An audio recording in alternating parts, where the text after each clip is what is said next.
الحمد لله رب العالمين، والصلاة والسلام على أشرف الأنبياء والمرسلين وعلى آله الطيبين الطاهرين وأصحابه أجمعين والأكرمين. لا إله إلا الله وحده لا شريك له إلها واحدا أحدا صمدا لم يتخذ صاحبة ولا ولدا ولم يكن له كفوا أحد. بسم الله الرحمن الرحيم. إن الله وملائكته يصلون على النبي يا أيها الذين آمنوا صلوا عليه وسلموا تسليما. اللهم صل على سيدنا محمد عدد ما في علم الله صلاة دائمة بدوام ملك الله. اللهم صل على روح سيدنا محمد في الأرواح وجسده في الأجساد وقلبه في القلوب وقبره في القبور وعلى آله وأصحابه وبارك وسلم. بسم الله الرحمن الرحيم. إن الذين قالوا ربنا الله ثم استقاموا تتنزل عليهم الملائكة ولا تخافوا ولا تحزنوا وابشروا بالجنة التي كنتم توعدون. نحن أولياؤكم في الحياة الدنيا وفي الآخرة ولكم فيها ما تشتهي أنفسكم ولكم فيها ما تدعون. صدق الله العظيم وصدق رسول النبي الأمين الكريم ونحن على ذلك لمن الشاهدين والشاكرين. آمين والحمد لله رب العالمين.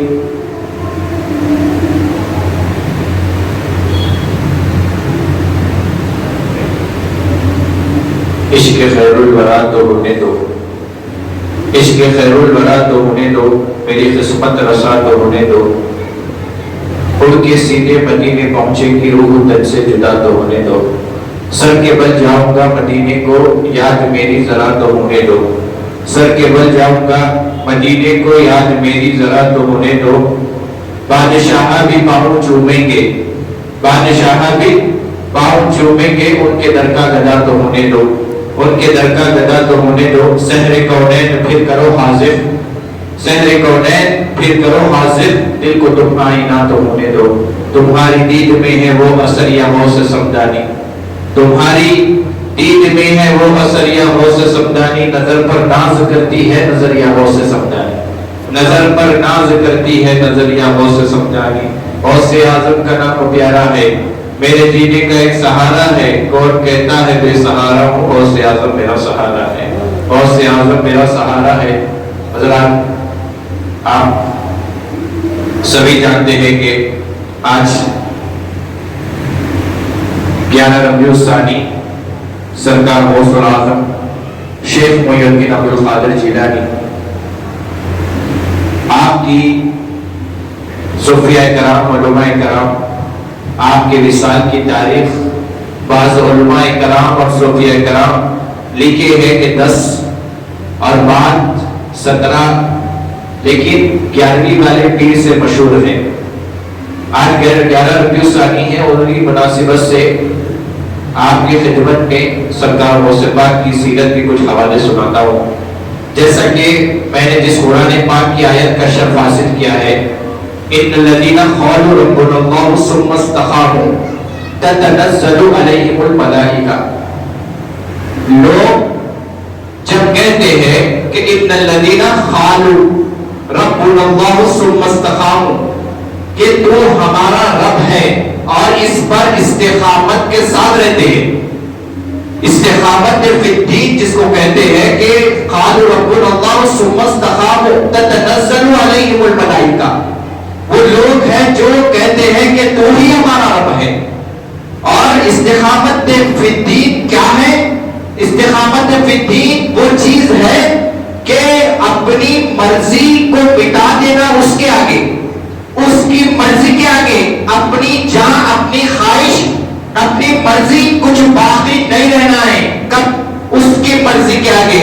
جب ایسا ہوتا ہے تو اللہ فرماتا ہے کہ بندہ بندہ نہیں رہتا ہے، ولی بن جاتا ہے. بندہ بندہ نہیں رہتا ہے، ولی بن جاتا ہے. کیا وجہ سے؟ اپنی خواہش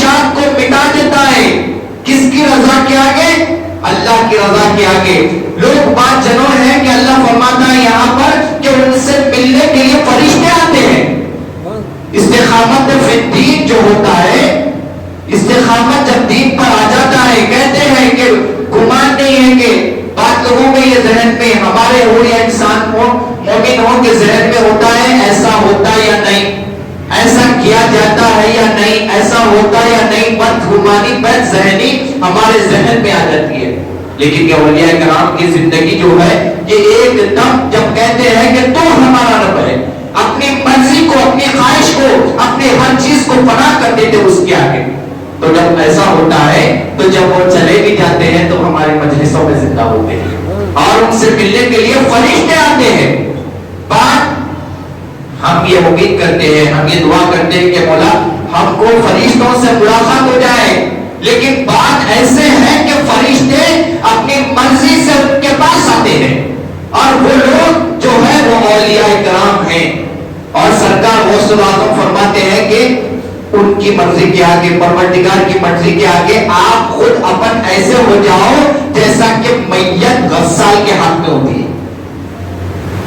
غسال کے ہاتھ میں میت کیسے ہوتی ہے؟ مرا ہوا مردہ, یہ اس کا اختیار نہیں ہوتا ہے کہ وہ کیسا نہائے, بلکہ بے اختیار پڑا ہوا رہتا ہے, چاہے ادھر پلٹے چاہے ادھر پلٹے. میت غسال کے ہاتھ میں کس طرح آ جاتی ہے؟ لیٹا ہوا ہے جنازہ, لیٹی ہوئی میت, اس کا اختیار نہیں ہے کہ وہ خود نہائے, وہ خود بیٹھے, لیکن غسال کے اوپر ہو جاتا ہے. غسال کی مرضی, چاہے تو ادھر پلٹے چاہے تو ادھر پلٹے. سرکار غوث پاک فرماتے ہیں ان کی منشی کے آگے, ان کی رضا کے آگے اپنے آپ کو ایسے سپرد کر دو کہ وہ چاہے جدھر پلٹائے پلٹو, وہ چاہے جدھر اٹھائے اٹھو, ان کا منشا ہے. اور سب سے بڑی چیز دنیا کی محبت, دنیا کی لالچ, دنیا کی دولت جب تک دل میں رہے گی, آپ کے دل میں اللہ اس کے رسول کی محبت نہیں آئے گی. دنیا میں رہنا ہے تو ایسے رہو کہ جسمانی سمندر میں ایک انگلی ڈبائے اور جتنا حصہ سمندر کا پانی لگا ہے اس مانے آپ کو دنیا میں رہنا. ایسا نہیں ہے کہ لوگ جینے کے لیے کھاتے ہیں, بات بات کھانے کے لیے جیتے ہیں. اولیاء کرام آج ہم اس رات کا ذکر کر رہے ہیں, پیران پیر سرکار غوث الاعظم یوں ہی نہیں ہو جاتے ہیں. اور میں نے کہا کہ بعض لوگ ایسے ہوتے ہیں کہ فرشتے سے چاہتے ہیں کہ ہم ان سے ملیں. مشہور واقعہ ہے خواجہ قطب الدین بختیار کاکی کا.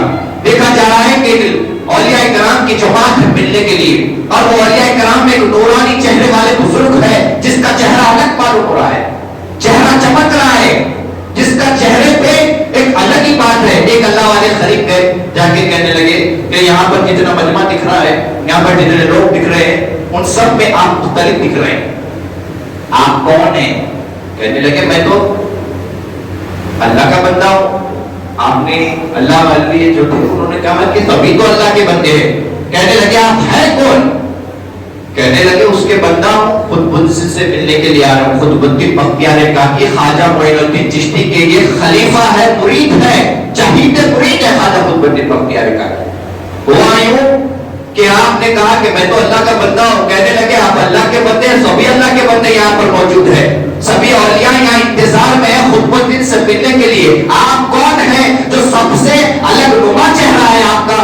آپ نے کہا کہ تم نے قرآن پڑھا؟ کہنے لگے ہاں میں نے قرآن پڑھا. کیا تم نے سورہ کہف پڑھا؟